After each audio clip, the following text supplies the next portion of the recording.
morning.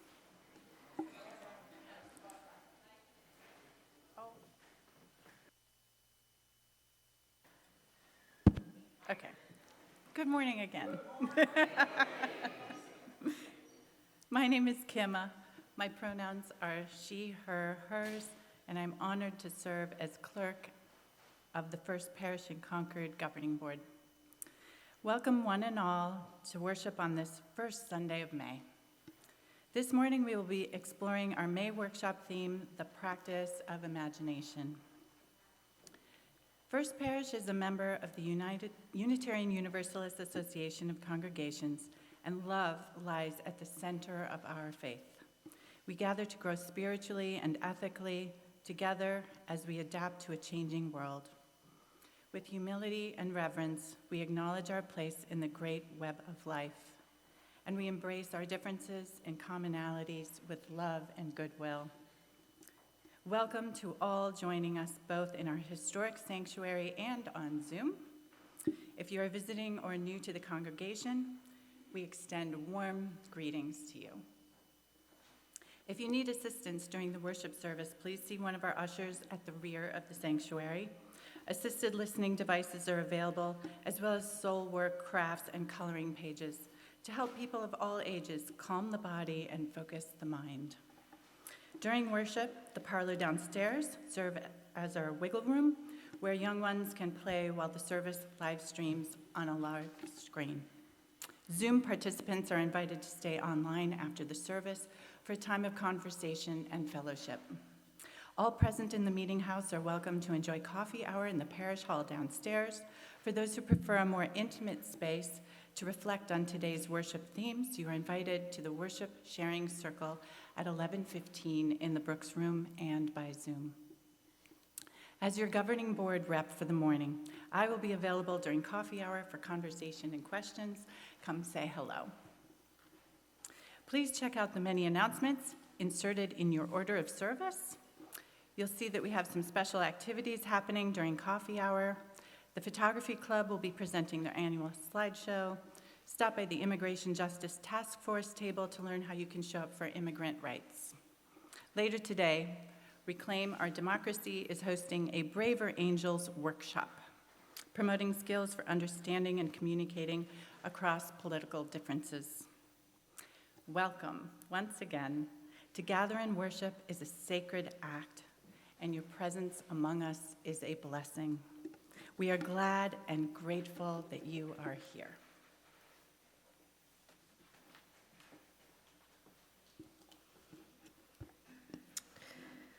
Let us begin our time of worship by lighting the chalice flame, symbol of our Unitarian Universalist faith and a beacon of love and justice in a beautiful and broken world.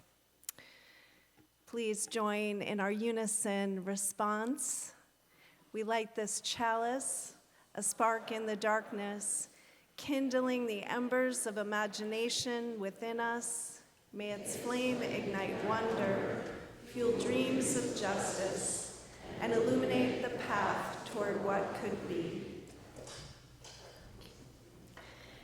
As we embark on our journey of imagination this month of May, let us be reminded in the words of Michelle Collins that we are bearers of imagination, creators of new worlds. It is our imaginations that lift us beyond despair, that whisper, "What if?" and dares us to answer.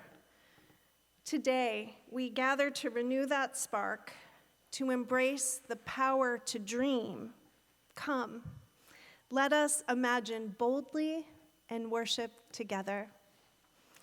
And let us begin in song. Please rise in body or spirit for our opening hymn here together, not in the gray hymnal, but the words are on the screens.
Welcoming and Membership Committee.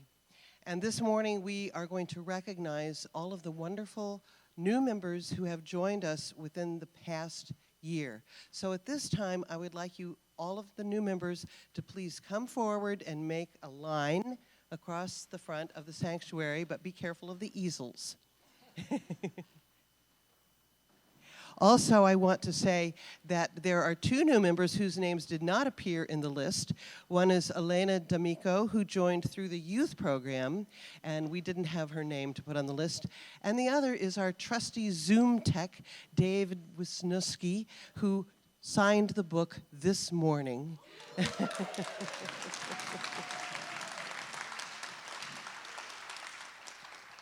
So thank you all for being here. Thank you for being part of our First Parish community. We're just delighted to have you here. And as a welcome to you, we are having a new members luncheon in the Emerson Room after the service. So we are looking forward to seeing you there. And I'm going to pass the microphone down and have each one of you say your first and last name, please, and then Liz Rust and I here are going to each give you a flower as just a symbol of welcome. And but just be careful because they are roses and they have thorns. Thank you. Morning, everyone. My name is Anderson Manuel. Good morning. My name is Elena D'Amico. Good morning, David Wisniewski. Good morning. My name is Sue Metcalf. Good morning. My name is Margaret Marsh. Hello, I'm Dave Pellegri. And Jennifer Johnson. Amy Friedman. Peter Bowden. Mark Miles. Susan Zellman-Rohr. Good morning. My name is Isabel Zellman-Rohr. Liz Rust. I'm already a member.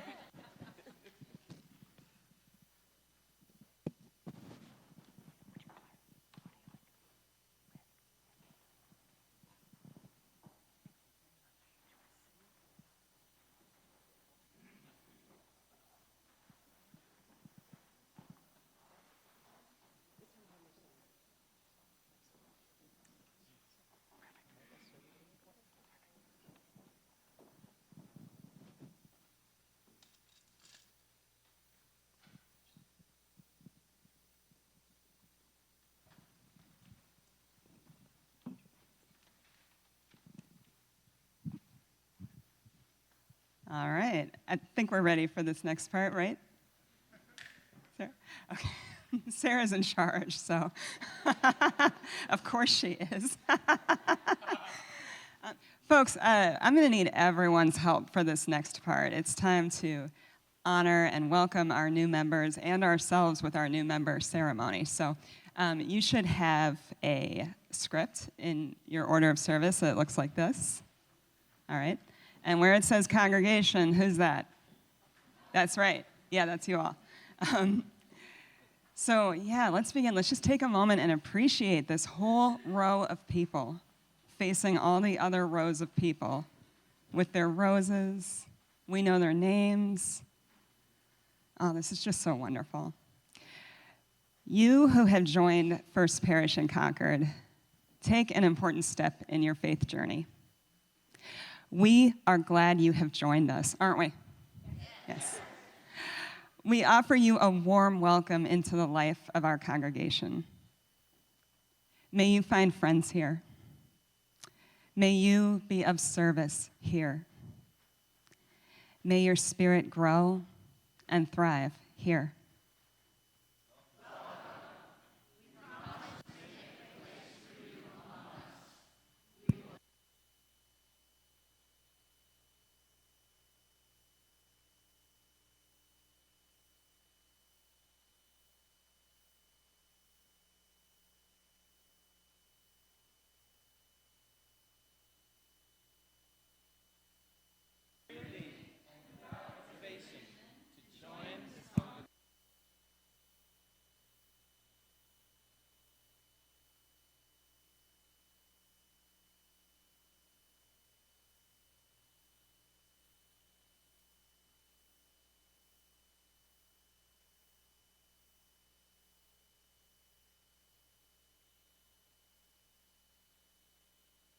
each of us be mindful of the privileges and responsibilities of membership at First Parish in Concord. In our free church tradition, only voluntary membership brings a person into our religious community. Like our liberal religious forebears for hundreds of years, these new members have added their signatures to our membership book. They take their place in a long line of free thinkers and heretics who dared to liberate religion from creed and crown. Yeah. Our heritage is richer for their joining. Our heritage is richer for your joining. Everybody.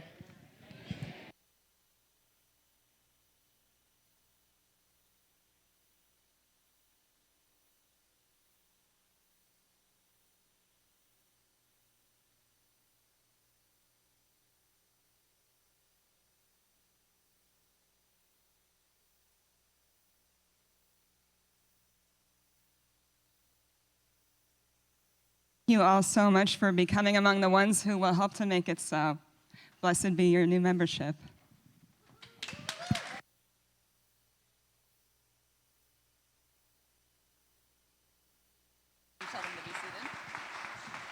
You may be seated. Thanks. So you notice there's these beautiful empty pages up here.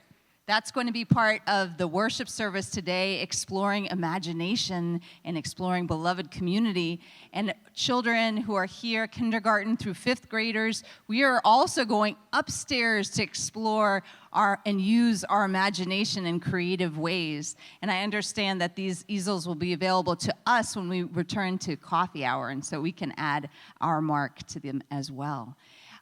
There is not a time for all ages. That's an error in the order service. We are now going to make our way up to the Emerson Room as you all join in song. Thank you.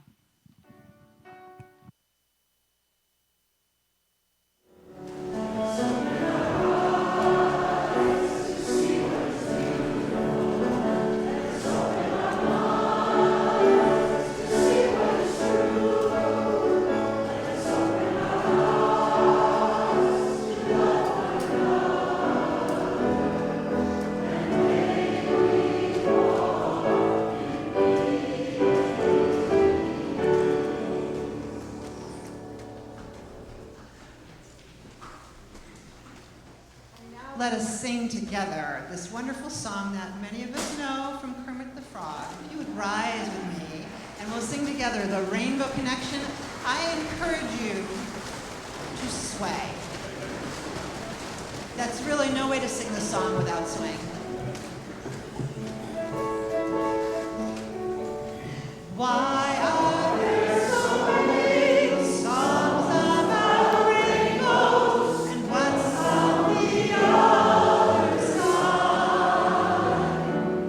Rainbows are visions, but only illusions.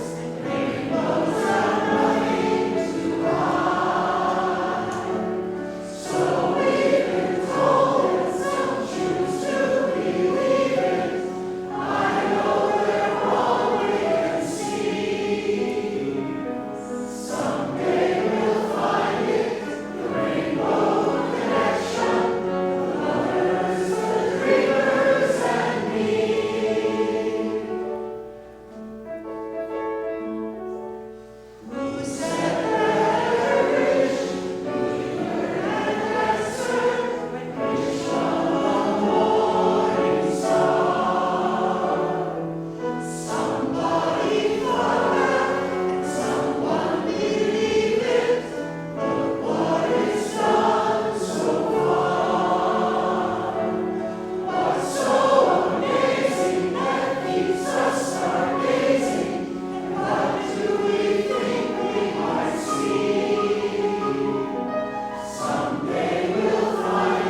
Good morning, everybody.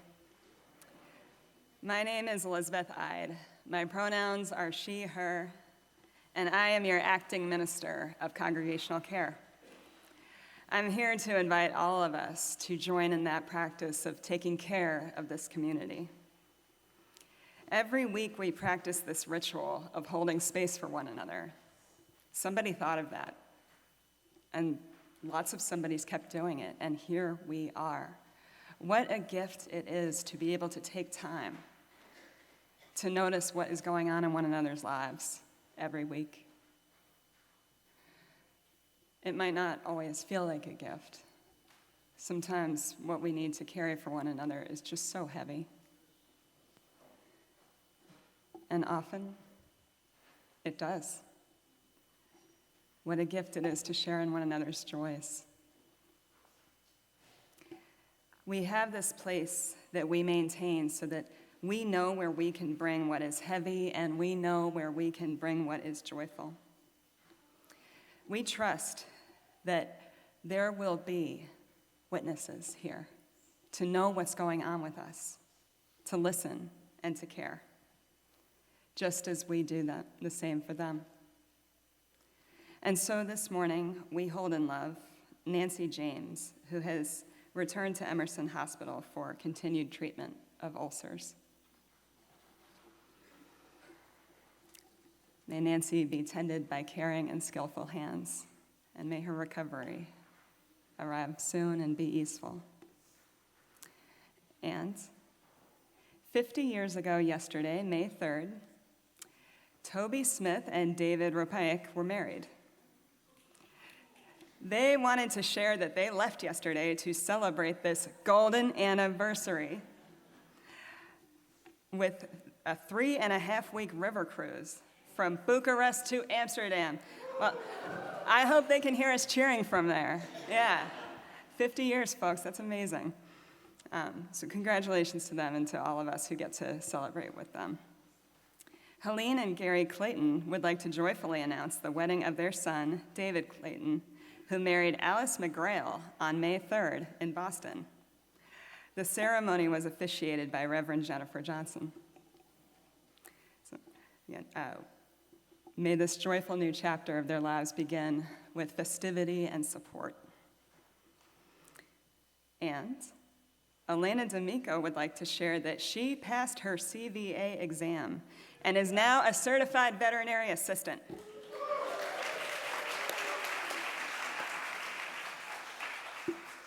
Yeah, you help those animals. Elena is excited to continue her studies at UMass Amherst, majoring in veterinary technology. So, blessed be the education that continues, and all of those around who are going to support her studies. As the circle grows bigger and brighter with every prayer we add, every intention that we bring, I invite each and all of you to notice that you may be carrying some names and some milestones, sacred concerns today. You may share them now, either by typing them into the chat or just saying them aloud, releasing them into the space that surrounds you.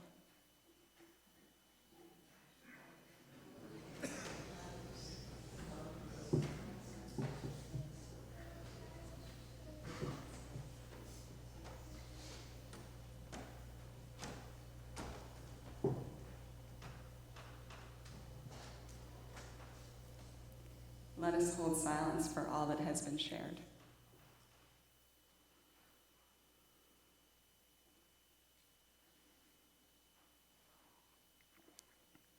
And now, I wonder if it's possible to deepen that sense of compassion that lives and breathes in this room by shifting our focus to this present time and space. As you feel moved, I invite you to settle in for a more personal practice of meditation, allowing that sense of support and felt safety to hold you, as perhaps you take a moment to get just a little bit more comfortable right here where you are supported, right where you are. whatever feels right for you as you're trying to get comfortable is fine. You might shift your weight from your right to your left. You might stretch a little bit. You might roll your shoulders. You might do nothing. You might even wiggle your face a little bit. Just realize that you're safe. You can relax. If it feels a little weird, you're doing it right. Yeah. I can hear that you know that. And now, allow whatever sense of calm you have to increase as you draw your attention to your breath. Imagine that each inhale brings more love and compassion.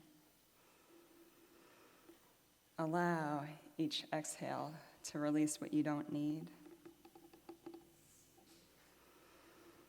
Really just commit to that breath. It's been there for you this whole time. In and out.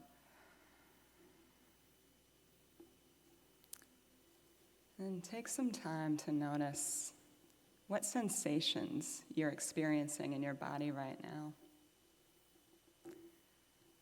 Maybe you're feeling warm or not so much.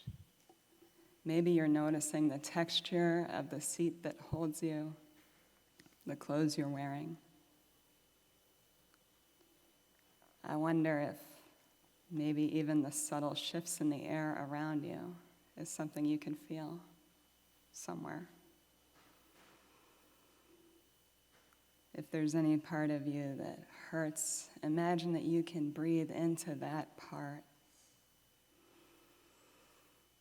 Imagine or realize that you can allow some of that tension to dissipate just by breathing.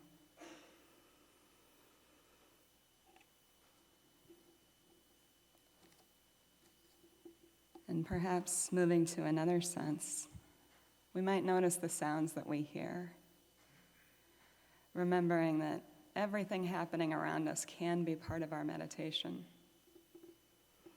In the space you're in, whether you're zooming in with us or in the room with many others, I wonder if you hear the subtle creaks and cracks that remind you that you are not alone.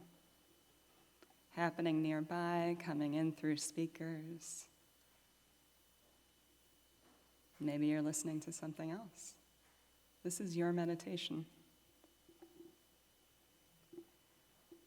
I wonder, as you continue to breathe in and out, are there any smells you're noticing or even tastes that you might be perceiving right now?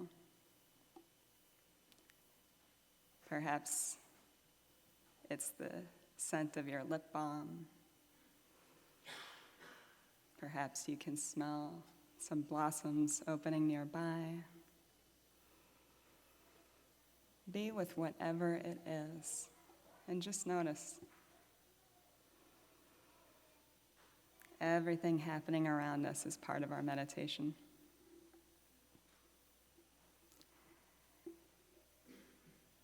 And now allow that sense of calm, that openness to noticing what is and could be happening around you, to radiate out just a little bit into the space immediately around you.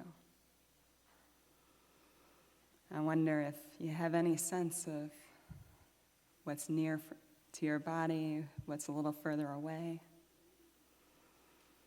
What are the movements happening closest to you?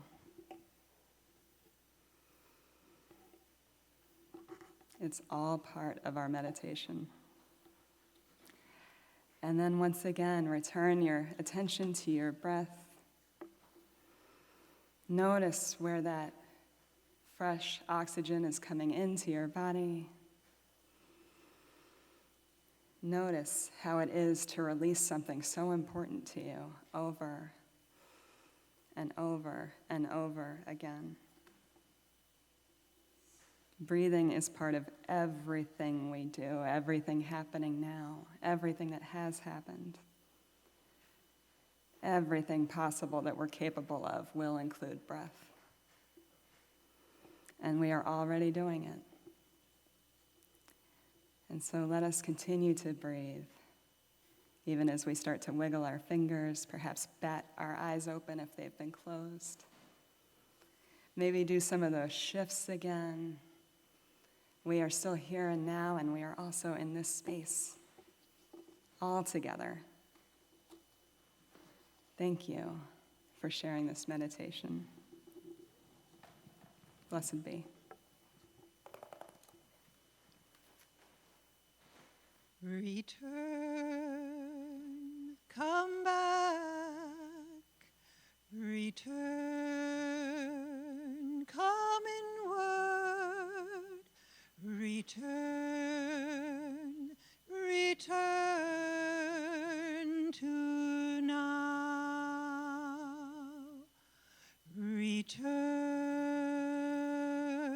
come back, return, come inward, return, return to now, return, come back, return, come inward, return, return, to now, return, come back, return, come inward, return,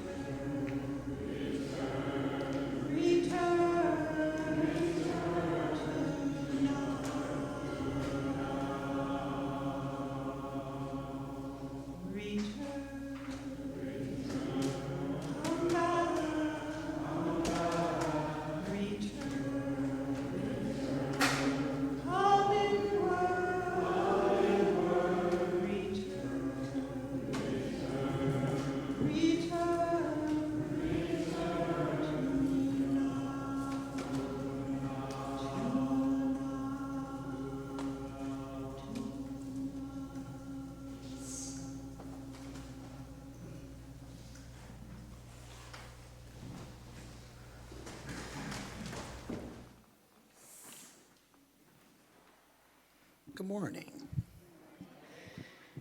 My name is Paul Langston Daly. I'm the Minister for Social Action here at First Parish. And I'm here this morning to introduce our monthly Share the Plate. Every month, we share our plate with organizations that are recommended by each of you, members of this congregation. And today we will be celebrating Dee Dee's Cry, and I'd like to invite Rebecca Winborn to come and share a bit about that organization.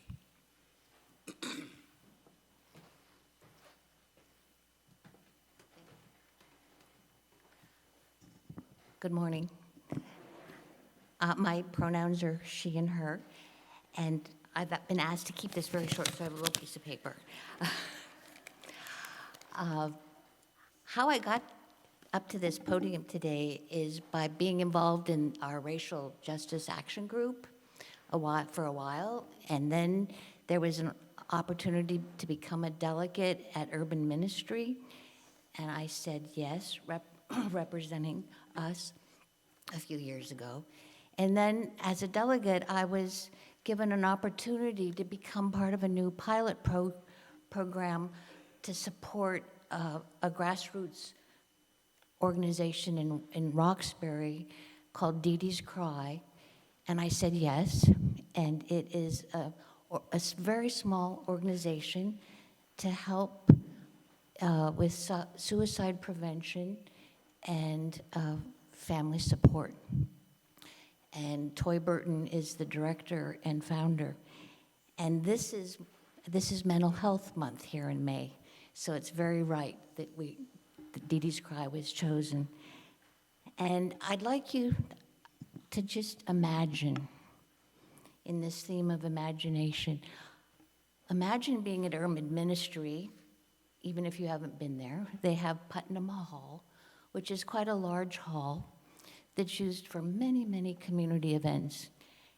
And imagine last November, there was a healing circle for families who had lost a loved one to suicide. And there was a hot meal served first, and then there was a circle of about 20 who had lost sons and siblings, aunts, cousins, some very fresh, some very old. And they got witnessed, and their sorrow and their grief was held in that circle. And that's one of the things that Toy Burton and Dee Dee Cry does. But then, a month later, in December, there was a holiday toy giveaway in this very same room that over 200 families from the community came through those doors. And the joy and delight and excitement and the gratitude is what Toy Burton believes is a great, having positive memories is a great antidote and armor against despair. So I was lucky to be at both of those events, following whatever was needed. And so thank you for your support. And I'll be at coffee hour all month with more information.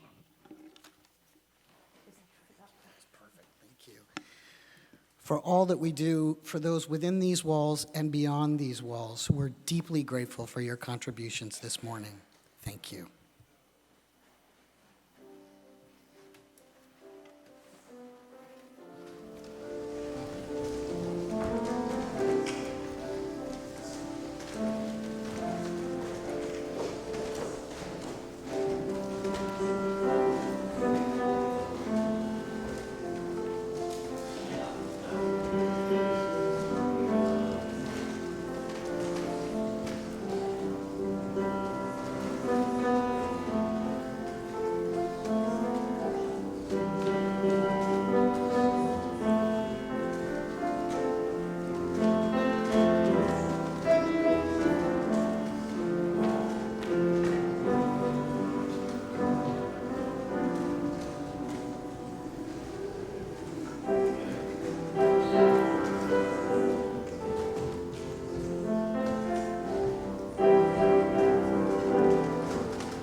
Good morning. I didn't introduce myself earlier, except in our new member ritual. Yes, I am one of your newest members, and since August, I have been serving as your lead minister here at First Parish in Concord, and my pronouns are she and her, and I'm really feeling it today. I'm really feeling my partness, my belongingness to this community. You may have noticed that there's some different aspects to today's worship. It is co-created. It takes all of our bodies to create the calm that we're experiencing. It takes all of our imaginations to dream new possibilities. It takes all of our voices to make today's songs. So more on that to come. But before that happens, I do want to share a story of sorts with you. Recently, I've had a strange awareness.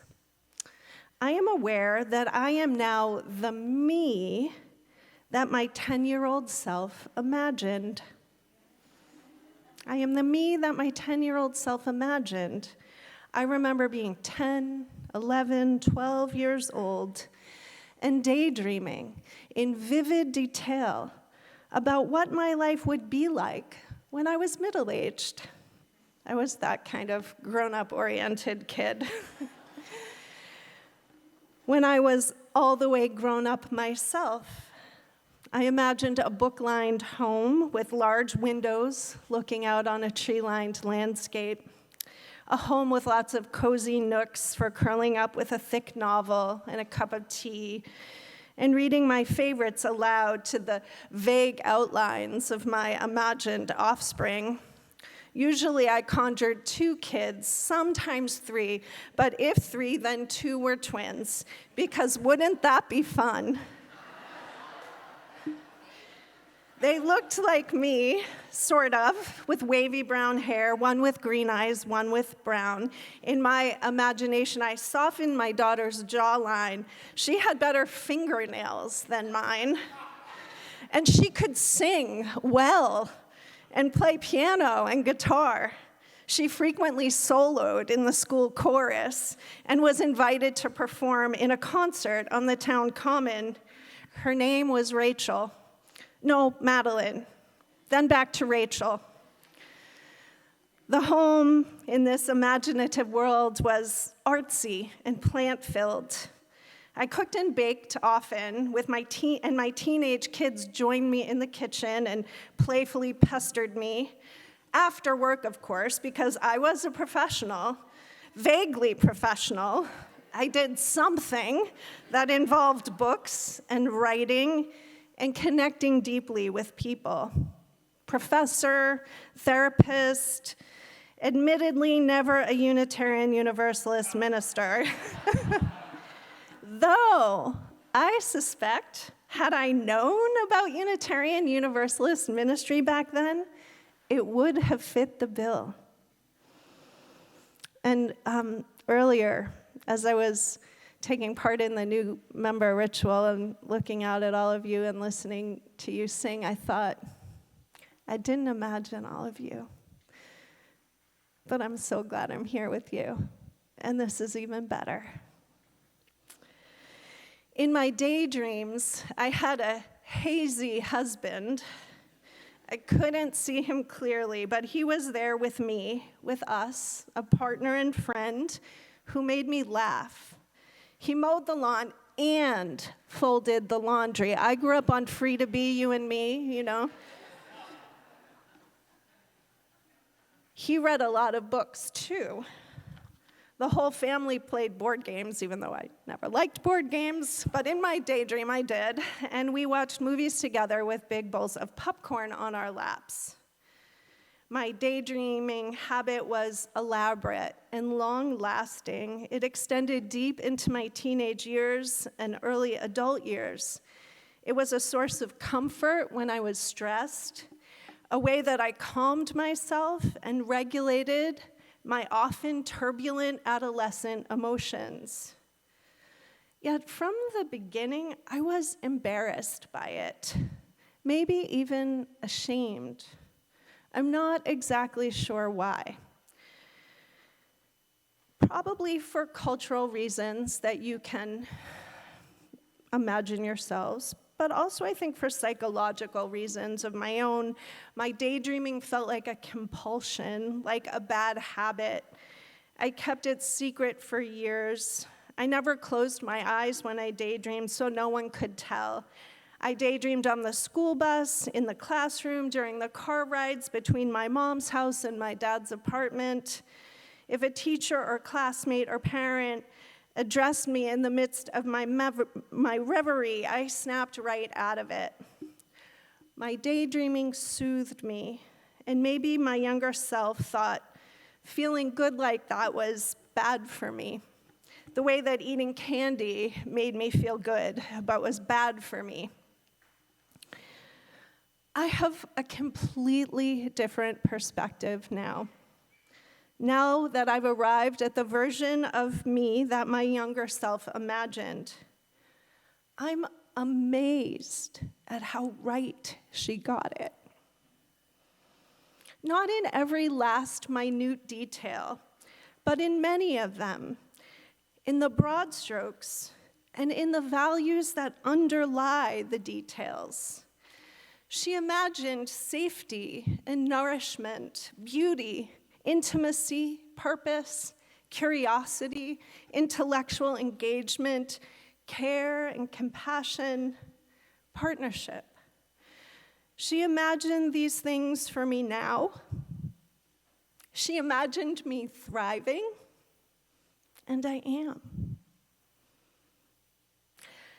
The whole daydreaming thing started soon after my parents split up and our family life broke apart. Things come undone. Everything changed. My mom went back to work unhappily. I was the only child of divorce in the neighborhood. The stigma stung. Our lawn was usually overgrown. The paint began to chip away from the front of the house, and we couldn't afford to repaint it. We no longer ate dinner together around our dining room table, and before long, we got rid of the table altogether and replaced it with a couch and television. I watched a lot of television, another bad habit. I lost my enthusiasm for school, and fights with my brother intensified. My home and family life felt irrevocably broken during that time. Just a child, I didn't have the wherewithal to put the pieces back together in real life. So I dreamed up my own future home and family life, healthy, whole, and happy. And now it's real. Not perfect, far from perfect, but as healthy, whole, and happy as I ever dared to hope. I'm quite certain my 10-year-old self had a lot to do with my arrival here. Her daydreams blazed the trail for me. Her daydreams created signposts for me to follow, so I could recognize my deepest longings and needs, my aspirations and values, and follow them all along my journey of development. I haven't talked much about this, and now I'm talking about it to all of you. Why? Why am I sharing this with you?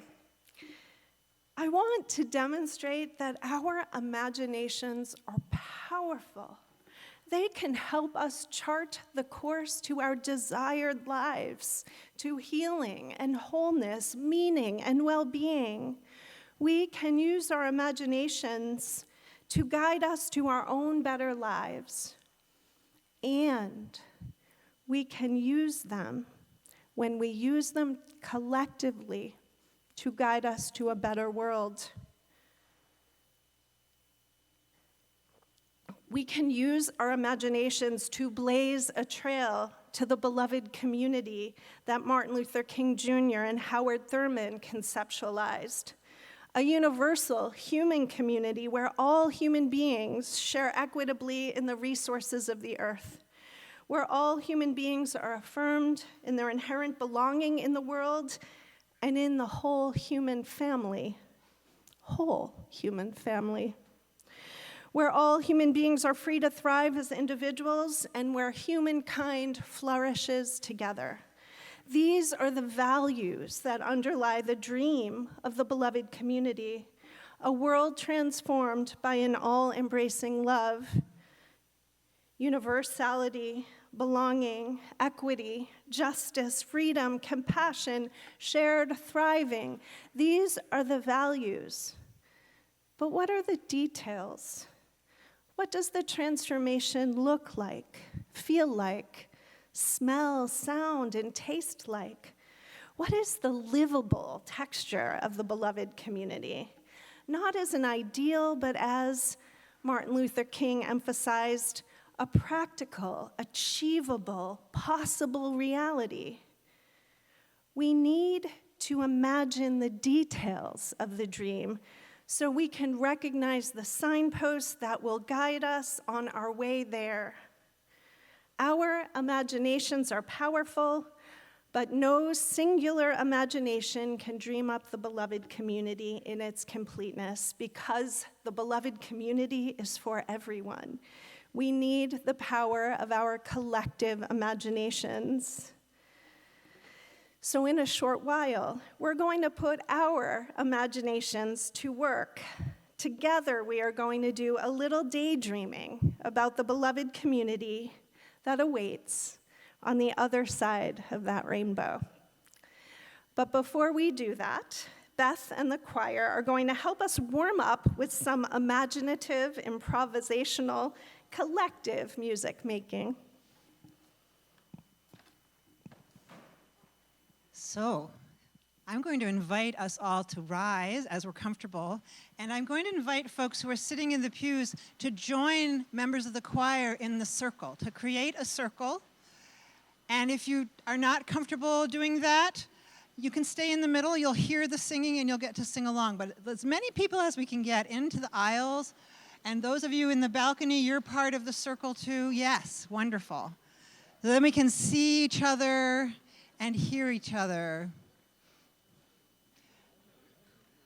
And generally, I'm going to have sort of a low voices over here and medium low voices over here and slightly higher voices here. But you can really sing anything you want as we go along. So this is what we call a circle song. And we're going to build a harmony that we really have never built before, just in this room. And then I'm going to invite you, as you are comfortable, to do a little improvisation, if you'd like to. Well, let's just see what happens. Simon, do you want to start us off?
I've got joy. Oh, I've got joy. Yes, I've got joy. Oh, I've got joy, and I've got you, Dana, and I got you, Ginger, and where's Rosalind? I got you too.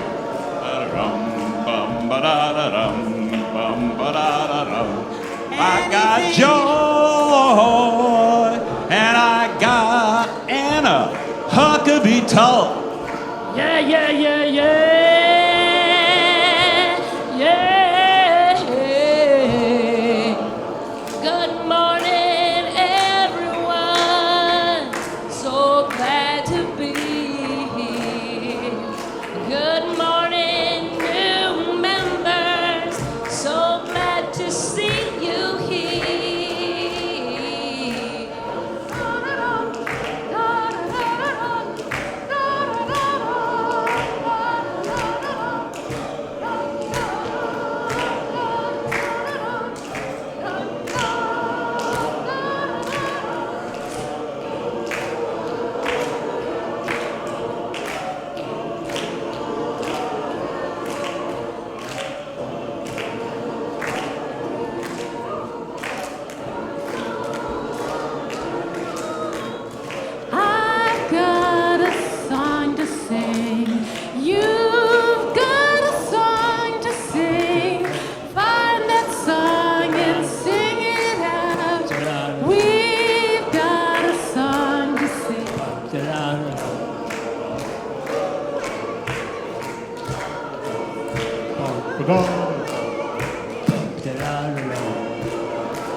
Loud or low, every voice, just let it grow.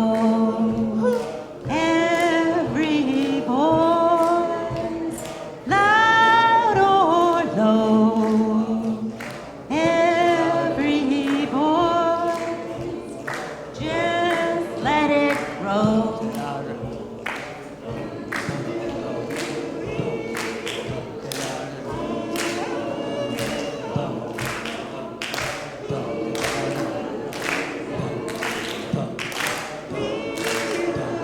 Let's bring it up.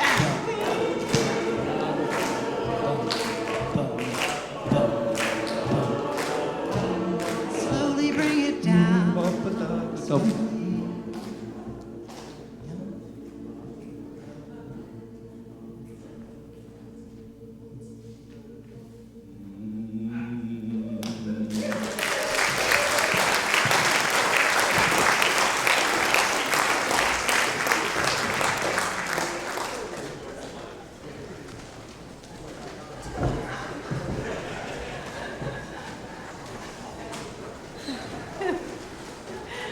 Thank you for going to that place with us and getting out of our comfort zone. So if you've been wondering what these poster boards are for, the suspense is almost over. I'm going to lead us through some prompts to get our imaginations going, and at intervals, I'll invite the willing, and I hope there are some willing, to briefly share the sensations you've conjured, the sights, sounds, smells, tastes, and feelings. If and when you want to share, raise your hand, and Elizabeth and I will bring a mic to you who are on the main floor, and Paul is stationed on the balcony for any of you up there who might want to share. And here's the best part, and where the posters come in. I'm so excited that Cece King and Margot Kimball are lending their creative energy to this exercise. They will be capturing our collective imaginings in word, color, and imagery on the poster boards. And after the service, we'll bring the posters down to the parish hall so you can take a closer look, and maybe at some point over the course of this month of imagination, we can even add to them and make them more colorful and representative of all of our dreams. They will be like a literal signpost guiding the way to the beloved community. So let's take a centering breath again. Bring attention to your body right where it is at this moment. Because imagining, while it happens in our minds, requires awareness of our bodies. Imagination is a sensory activity. We invoke our senses, so we have to kind of tune in to our senses. Thank you, Elizabeth, for leading us in that sensory meditation. Close your eyes or soften your gaze as we move through this exercise, whatever works best for you. As I said, I always did my daydreaming with my eyes open. Remember, there is no right or wrong way to imagine.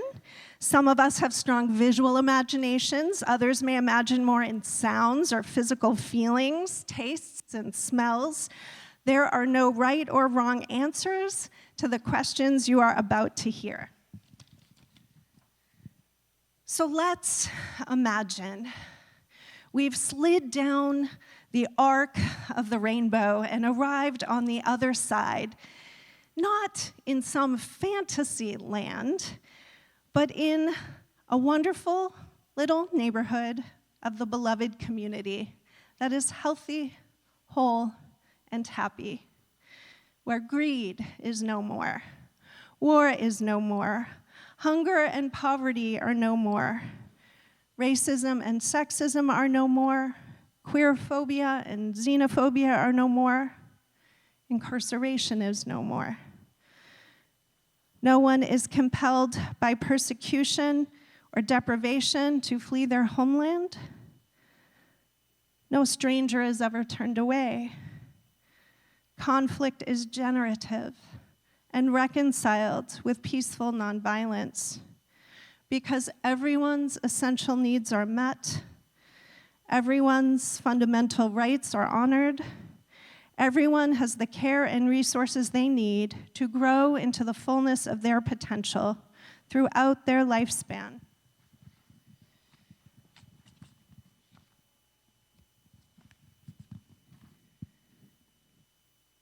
Everyone's contributions are valued and celebrated. Everyone honors the essential truth of our interdependence. As you begin exploring, awaken your senses. What do you see? What do you hear? What smells are in the air? Imagine reaching your hands out, turning up your face to feel the air and the surroundings. What does it feel like? What are your first impressions? Now imagine you've been greeted by some people you've encountered. It's nearing mealtime, and they invite you to join them. They lead you to the place where a group of people are gathered to eat together. Take a moment to observe the scene. What's happening? What are people doing? How are they behaving? Awaken your senses to observe. What do you see, hear, smell? Reach out and take a bite from one of the dishes laid on the table. What do you taste? Spend a moment in this imagined meal shared with strangers.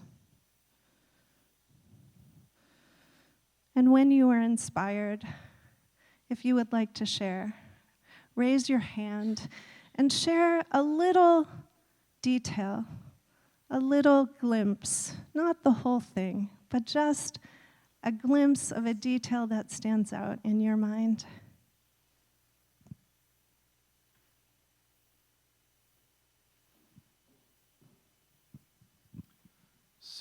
Some people planting forests and meadows. Delicious pasta at a table in a beautiful courtyard with gorgeous weather. Music and lilacs. Singing gratefulness for the food. A circle of people laughing together. There's a chorus of birds that are singing all around, and there are goats. The sound of water in animals.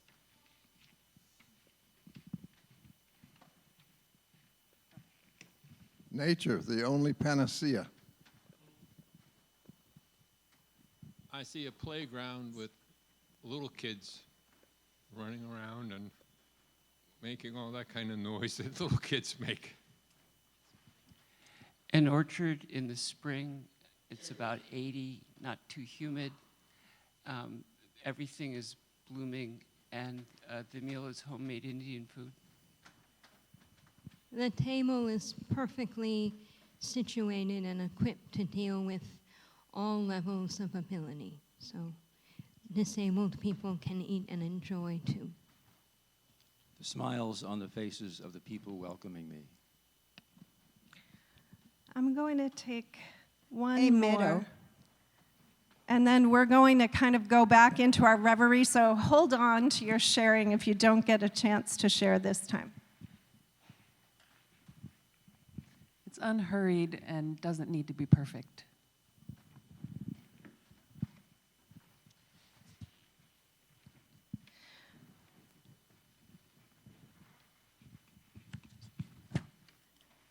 So now imagine that while you are breaking bread with your hosts, you get curious about how people have learned to live in this place and in this peaceful, loving, inclusive way.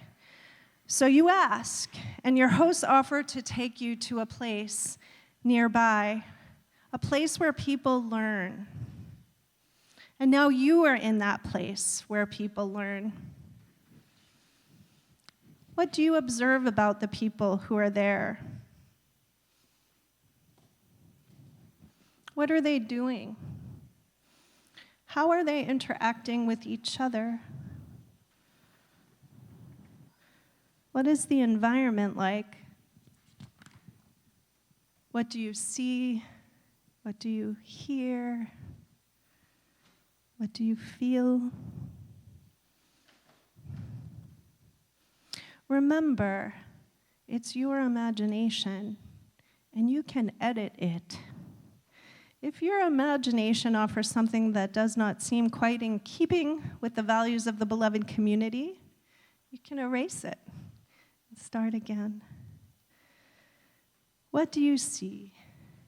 What do you hear in this place of learning, in this little neighborhood of the beloved community? Who's ready to share? We have someone online. Jennifer Okay, Williams says, people are curious to understand one another, asking questions and listening more than they talk. Wonderful. Let's see. Lots and lots of hugging.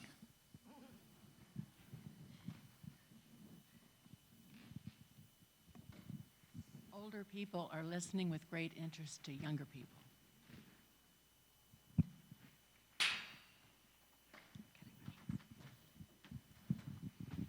This is personal.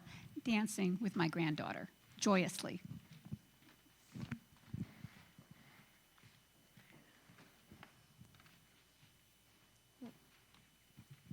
We might have lost a battery. There's Space great for calm and a space for action and activity.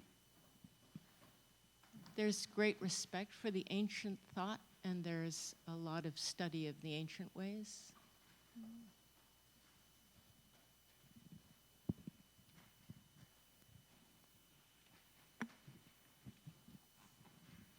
Multiple generations helping each other, older kids teaching and helping the younger kids, and actually animals interacting with people.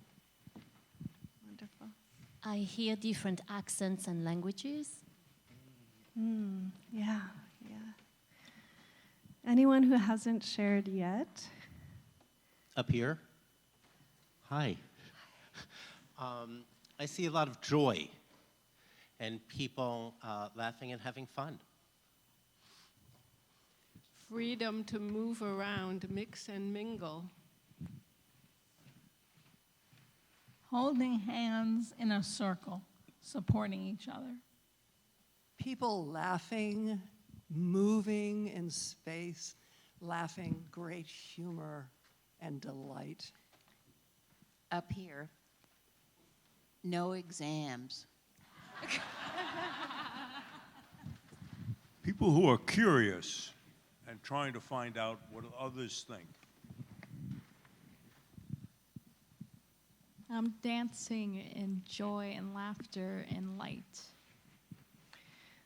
Let's take two more. Can we get another one online here?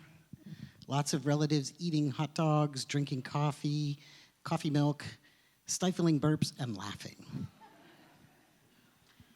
An understanding that as we learn more, we may need to change ourselves, and curiosity to find out what those ways might be.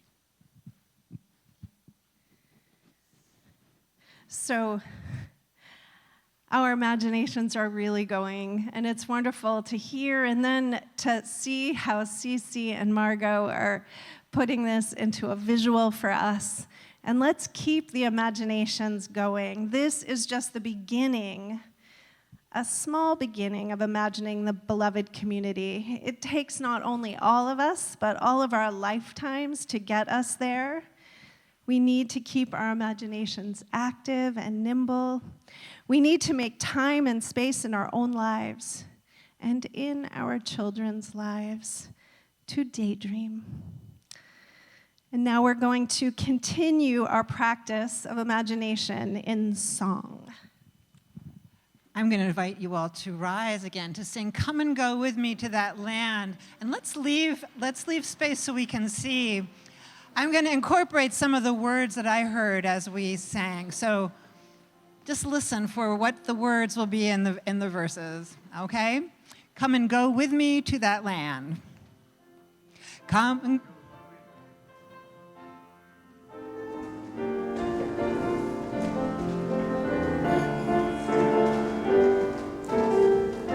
come and go with me. Here we go. And come and go with me to that land. Come and go with me to that land. Come and go with me to that land where I'm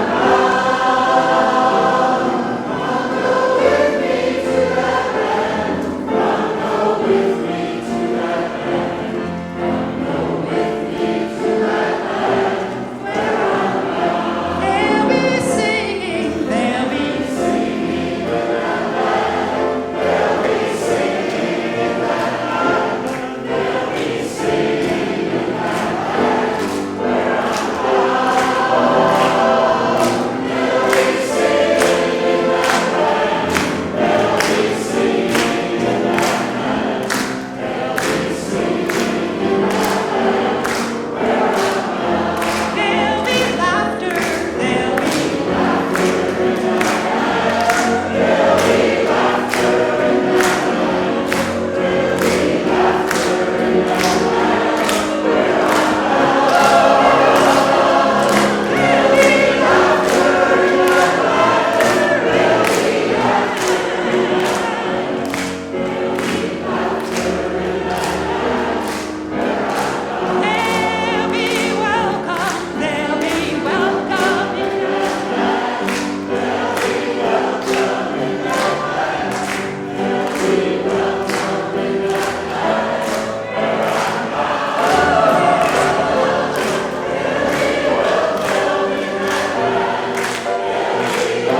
welcome in that land. They'll be welcome in that land. They'll be welcome in that land where Come and go with me. Come and go with me to that land. Come and go with me to that land. Come and go with me to that land where I'm Come and go with me to that land. Come and go with me to that land. Come and go with me to that land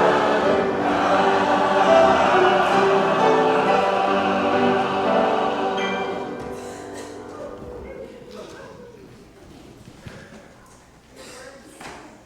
In the words of my colleague, the Reverend Heather Concannon, there is such a strong tradition in our Unitarian Universalist faith of working for a better world, a world of more justice and equity where all are able to thrive. And in order to do that, one of the sacred tools we must draw on is the tool of imagination. The tool not of just denouncing the world as it is, but of announcing. Here's what I imagine a better world to look like. Faith is the work of living with a foot in two worlds, the world as it is, and the world that our hearts know is possible. Let us now take our leave from this sacred time and place by giving and receiving our traditional benediction. Go out into the world in peace, have courage, hold on to what is good, return to no person evil for evil, strengthen the faint-hearted, support the weak, help the suffering, honor all beings. Please be seated and enjoy the postlude, and may the 4th be with you.